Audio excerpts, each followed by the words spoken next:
Hey, this is Tokyo State of Mind. We're here right now at Tokyo Odaiba at the pre-typhoon time, sound and safe. And today we have a special guest who is a student doing different things. But one of the things is modeling. So if you ever wanted to do modeling, this guest is gonna tell you all the tips about the industry and share his incredible story. So hi Eric. Hi, thanks for introduction. Thanks for having me. Our last guest, Mhm. Igor, when I asked him like what kind of guest should we have for the next time, he was really advertising you a lot. My man. Can you tell me what brings you to Japan? Okay, so a lot of people actually ask this question, like, why are you in here? Why Japan? And I used to live here in Japan probably 10 years ago. It was around a year with my family, and I think back in 2010, I had a really good image about Japan because I used to live in a really nice area, financially provided, and when you're 10 years old and you're seeing this, you're coming from Uzbekistan and you're seeing like super developed countries, and I just had like wow image about it, and I promised to myself that one day I'm gonna come back, whether it's gonna be university, college, or for a job, and And that happened. yeah, it happened. Dream came true. How did you start modeling? Was it something that you've always wanted? Was it something that randomly came up? So this is actually a really interesting story. I would never ever thought that I would even do modeling or do anything related to photography, videography, or anything. And how it all started is that I was in a dorm at my university first year, and I had a conversation with one American girl, and she was like, "Oh, I had one gig, and it was part of acting." And I was like, "Huh, tell me more." So why it hooked me because as a student, you just want to try things, and of course, I was looking for the part-time job as well. And she was like, "Yeah, there is a company, this," and I just remembered the name of the company that she said.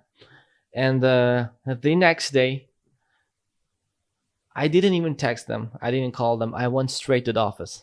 Wow. I went straight to the office, and I'm visiting the office. The guy is like, "Do you have the booking?" I was like, "No, I just heard from my friend."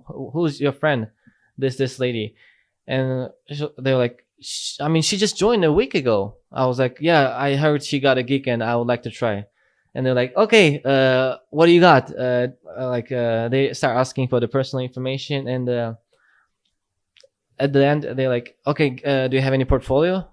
And I was like, "Oh, no, I don't." Like, I literally just start showing my Instagram picture. "Oh, this is what I got." And they're like, "Okay." I mean, I could see like disappointment in their face, and like they're not giving. Was it a Japanese single- company? No, it was an Iranian guy. Okay. So Iranian guys in the modeling industry who is not related to modeling, like I can see he doesn't know anything about modeling. So probably he's making money, good money. But for me, it's just a start off to live in Japan and meet more people, right? Hey, did you see our subscribers? Oh, you are our subscriber. Don't forget to hit like and subscribe button, plus leave the comments so Tokyo State of Mind can create more great content for you. Enjoy your video. And I was like, "No, I don't have any pictures." But so they took a couple of pictures which were really bad, of course. And then I asked them like how to get a job, how to get a gig. Tell me more. They're like, "Oh, we're just gonna send you the jobs probably within a month, and you just let us know if you can, if you can't." I was like, "Okay, sure." And so probably I waited for 2 months. I completely forgot that I even registered to the modeling company, and I'm getting my first gig, and it was Haagen-Dazs. If everyone knows, it's a big ice The cream ice cream brand, company. and it was in Sendai. Oh, Sendai, not Sendai, Sendai Prefecture. And they're like, "Okay, it's 2 days. You have to stay one day overnight, and as an extra." So they're like 30, 40 extras. I was like, "Yes, sure." We got a bus. We went to Sendai. The first day of the shoot, and I see everything new. People like different people. It's still like artistic world, right? They have American, Western people, white people, different ages with different look. And I was the youngest one, I remember. Was it like we were trying to create the image of diversity? Yeah, of course. Japanese people love to have like Western type of commercials, like to look, to have a better look for the commercial, right?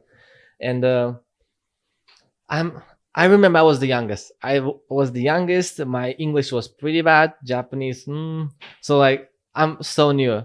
But the thing is, I want to learn. And for the commercial part, the production and all the part, it takes so much time. And the actual cut is literally like 15 seconds, right? So the preparation starts Yeah, of in the course. morning, and Yeah, takes the whole like day. literally takes more than 4 or 5 hours, and then it's just 10, 15 minutes cut, and then you go for the rest again. And some people were talking, having fun, working. And what I was doing is the I just start interviewing literally every model. So I'm coming up to the person, I'm asking, hey, like, how long have you been modeling? 10 years. Okay, so this guy got experience. So I gotta literally get all the information that I needed. I just started off, but what would you recommend? This is this. How much you might make this? So I'm literally asking all the questions that was interesting for me. And I was like, okay, do you have any photographer friends? Because I need to get pictures. My pictures are so bad. Like, oh, don't worry, you just do this and this and this. And so I probably talked to more than 20 people within 2 days, like at least an hour each. And I got all the information that I need. I'm coming back to Tokyo, and I'm like, okay, now I know Now the I'm gonna, time. yeah, and now it's the time. So, but I don't have money. All right. And the first thing what I did is, if you know Gary Vee, he's the best social media guy, and I watch his content quite. Yeah, he is, but they immigrated, and I love this guy, and probably like my mindset is, I can relate what he's saying. And he was also teaching about social media, about how to develop your brand. He was like, you have Instagram, go DM people. There's so many people who are like desperate to And work, super helpful as collaborate. well. Exactly.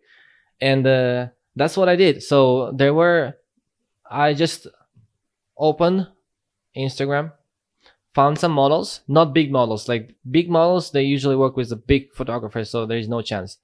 I found the like middle models, and I just literally start.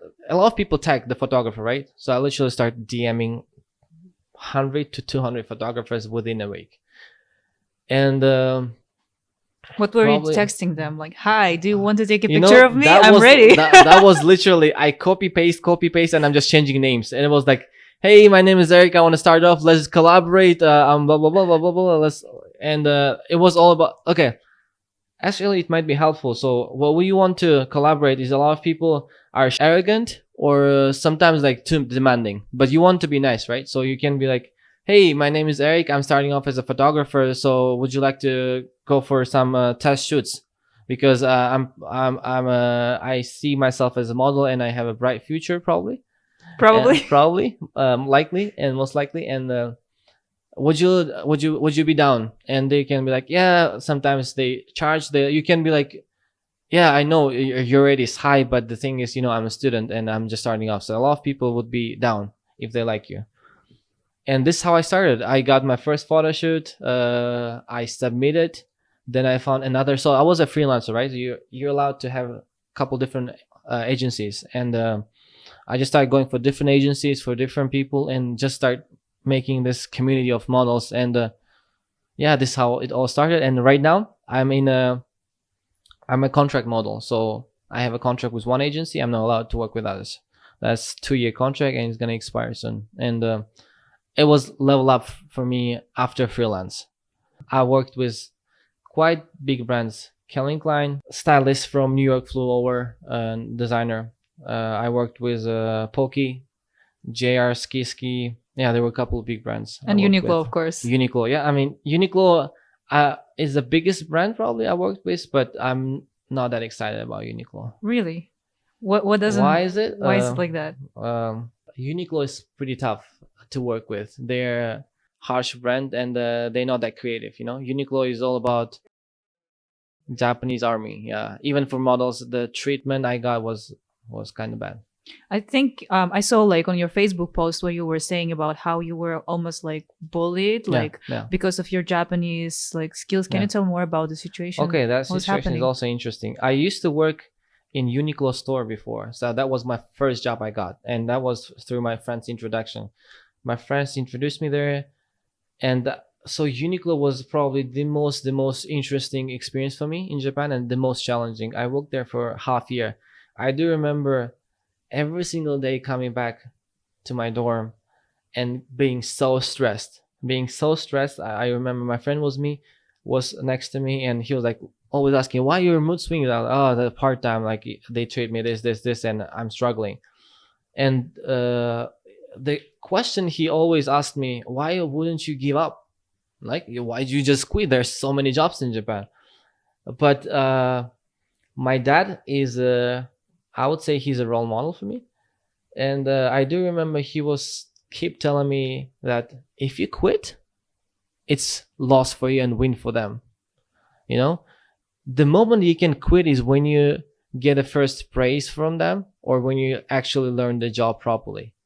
And that's just sales. Can you imagine if you go to the manager or like director part and you're in Japan, and that's experience for you, and you have nothing to lose, And that was the only thing that kept me going. And half year later, I remember my manager told me, good job, Eric, like in front of so many people. And that was the day when I quit it. that's Yeah. that's so cool. Usually you hear quite the opposite. It's like, oh, if you should quit because it's gonna be their loss, like Hmm. a lot of people might give you that advice, and then your father tells you the opposite, like, no, you should stay, and you should get the Hmm. praise, and it's something interesting. I've never heard of something like that before. Yeah. I know if you quit, for me, it's not I'm quitting and I have another way to do, I didn't have any choice. Hmm. And from if you it's all about your mindset, how you look at it. If you look at it like as a game, like, oh, if I'm quitting, like you quitting the game, right, you lose. That was for me. And I know the CEO of the Uniqlo, and I watched a lot of interviews, and I remember he was telling me that people, if you don't push people to the limits, they will never get better. Hmm. You can be easy with yourself, but I know myself, and if you push me, I'm gonna be better. But if you don't push me, my willpower is not that strong enough. So I want people to push me to become better.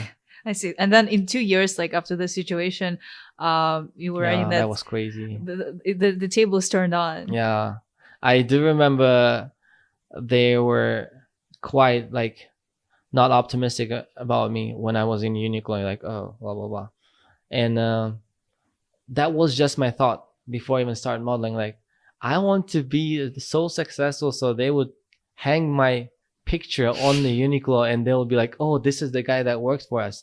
I didn't get to that level yet, but I mean, I started off working as a regular fitting modeler for Uniqlo.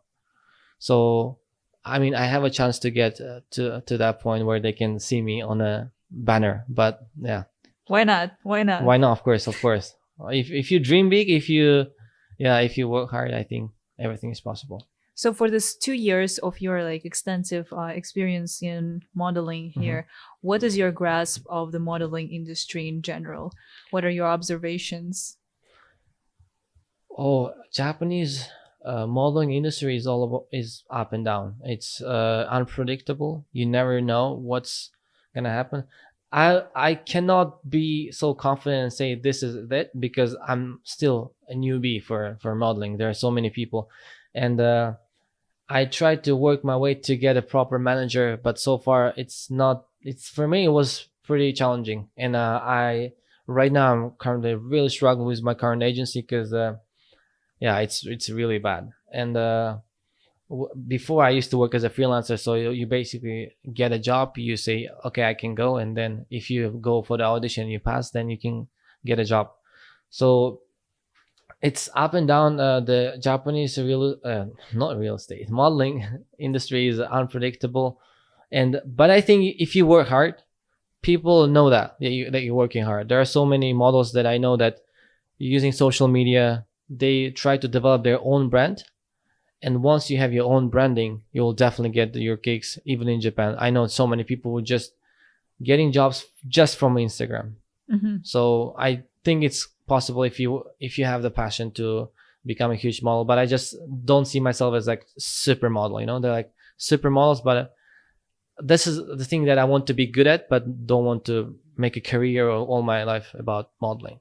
And what about the biases that foreigners face here in the modeling agency? I never saw any pure foreigner becoming a big model in Japan. So there is a still limit. I see a lot of half getting big jobs, and I also see people who working hard but not getting the gigs, and people who are not working hard at all, but just because of connection getting big jobs. And that's, I think it's all over the world, like the connections. And but still work hard people, like if you have a work ethic, people would see, like there is no people like worked so hard and never failed or never succeeded. You're definitely gonna fail, and at some point you're gonna succeed if you're gonna keep continuing. But Japanese are pretty biased, of course. It's hard to see because they never show, but you're gonna mentally feel like, okay, I'm a foreigner here. I see. What do you think, is this related to, like, to why there's the local models, or like the nationals of the models of the certain nationals are getting this special treatment, like, versus others? Is it related to the racism or to something else? uh Japanese, they just opened the boundaries for the foreigners, right? 20 years ago there were no foreigners, and even if you come into Japan you used to get the alien card. It wasn't residence card. Alien card, Yeah, it was exactly. alien card, like we're aliens for foreigners. And probably they don't know how to work with foreigners yet, first. And the other is, even in our country, like probably it's just the America that can, like anyone can go and succeed, right? But you don't want to have a foreigner as a big model in Japan, right?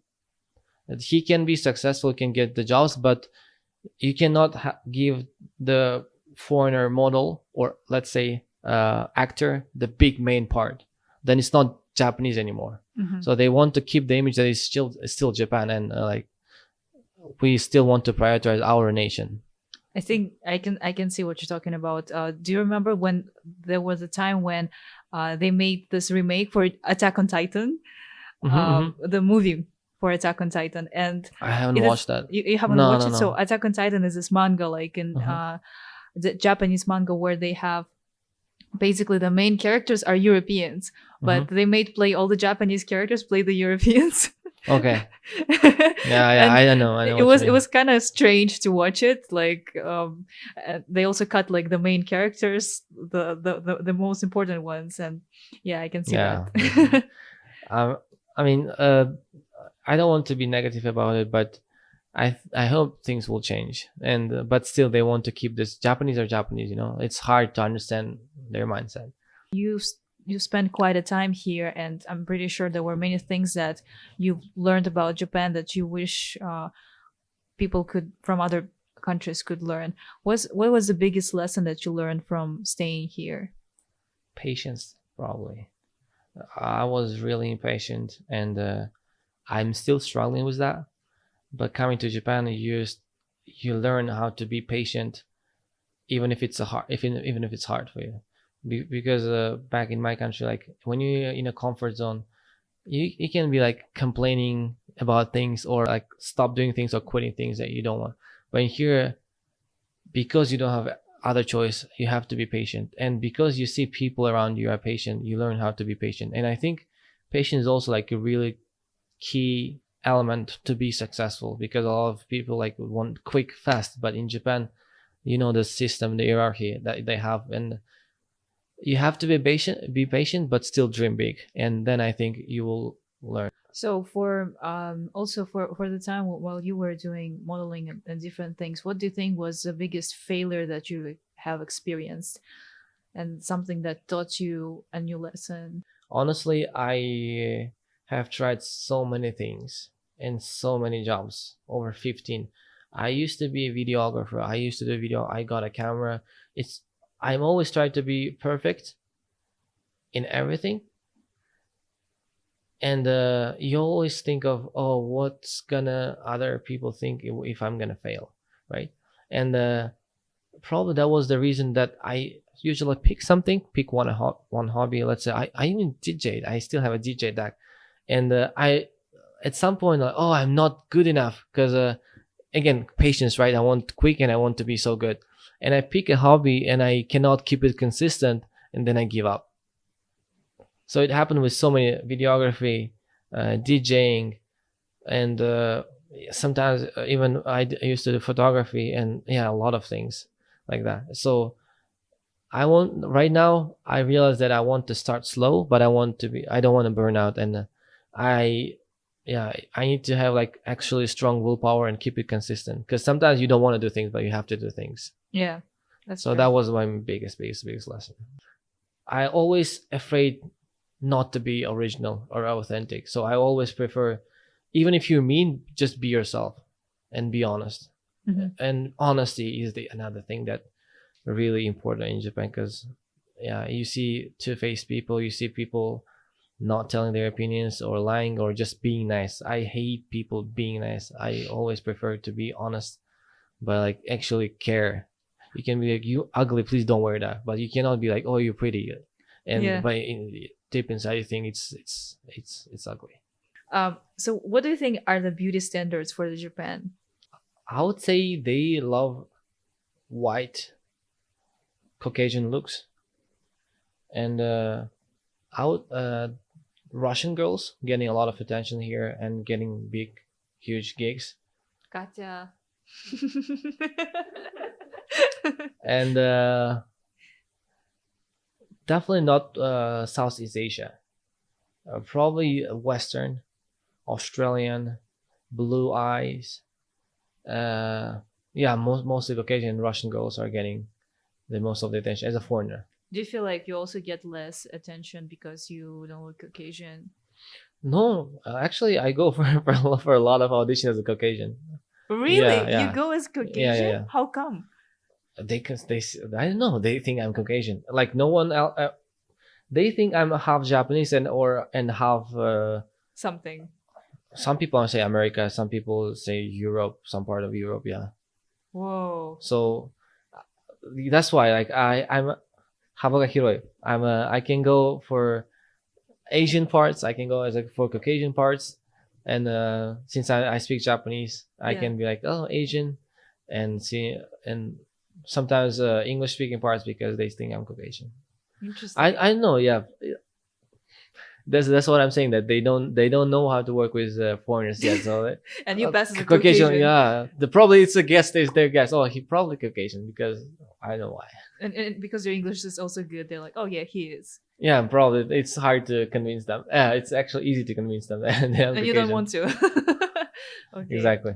That's interesting. So I know also like a lot of people when they do pursue modeling, it's more about like the dream of getting on the cover of the editorial or Hmm. the runaway or something. What makes you excited about doing modeling? When it comes to modeling, probably why I love to do modeling is I start learning more about myself. Because a lot of people they just That you're a ignorant. Caucasian, actually. Oh yeah, exactly. Oh, I'm Caucasian. Why? Because a lot of people ignorant, right? Ignorant about their look or about themselves, right? But you wanna know more about yourself. Oh, okay, I look this way. Oh, I started learning more about myself once I started doing modeling, Mhm. because you start taking care of your skin. I never did before, but I had to, and I like it. Like because a lot of people when I go to for the modeling, oh, you got a good skin, and like, oh, you're getting compliments, and it's good for myself too. You start eating healthy because you have to look good, and you cannot have a like belly fat, right? Like a lot So of people from our countries. exactly right. So they just eat so much oily food, and they get just fat. Even like cheeks. I did a diet just to lose my cheeks to get like this bone structure. It's not there yet, but my cheeks were more like chubby. So I like that part because you start working on your appearance, not just go along with it. Mm. A lot of guys in our culture, like like Middle East or Central Asia, would think, "Oh, it's feminine." No, I don't think so. It's It's just, gay. yeah, it's old mind thinking, and everyone has to take care of themselves. You probably can open your own like cosmetic brand one day, like, hey, I have a good skin. Want to have this? No, not to that point. No, I Why don't think not? I don't know. I'm not. I think for me, yeah, it's too much. But just taking care of yourself, Okay. but like talking about it. Also, I'm not like, oh, I take care of this. I use this. No, I'm not doing that. I'm just doing it for myself. Yeah. But I don't want to get too deep and start talking about like what I'm using what products But I'm I'm using. still pretty sure that's something that a lot of people are also looking for and afraid to talk about. Like, it's like guys taking care of themselves. I don't know. I find it appealing when people are talking about it comfortably. It's like it's nice that person is taking care of himself rather than just like, okay, I just magically get it, like faking it.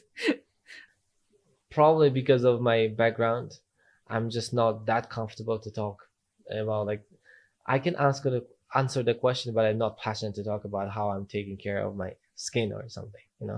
But it definitely takes so much time and effort because people who used to live with me, they know like it's literally uh, like a routine, It morning is. It and is. evening routine that you have, and when you go for a modeling job or when someone says, oh, modeling is easy, you have never seen these parts where you have to actually Behind the scenes. exactly behind the scenes, that you have to take care of yourself, skin, gym, workout, what you eat. I never ever was considering what I'm gonna eat or what I'm eating, but I started looking for the calories. Like when I open the menu, oh, this is this much calorie. That like, wow. I like, yeah, Japan changed me. This is interesting for me because one thing causes another thing. So modeling caused me to start doing videography and start doing more visual stuff, start taking care of me, start going to gym, and I'm so grateful. I think whatever happens, it happens for the reason. So that was it was not about just modeling. It's all about This getting better. energy. Yeah, and Getting energy. I see. So for our listeners, like who are trying to become models, like, and try all this different crazy things that you're doing, like acting and um, I know that you also recently started real estate. What kind of advice would you give? Okay, so for people probably my age, 20 to 22, 23, never go safe if you want to live the life that you want. And again, coming from the Gary Vee words, that he's my biggest role model. Because he's honest. Yeah, he's so honest. From 20 to 27 years span, you have so much time to try things and live a broke life because you don't have a family yet. Why to 27? Some people go even 30. I mean, again, I'm setting this timeline, but no, you can be even 35 and still risk. But the elder you become, the more responsibility you feel, and the more obligated you feel to do things that you don't have to do. And you start having family. I mean, 27 is why I said 27, because this is the time when you start, like when you get married and you start having kids, and it's less and less chance that you will take bigger risks, right?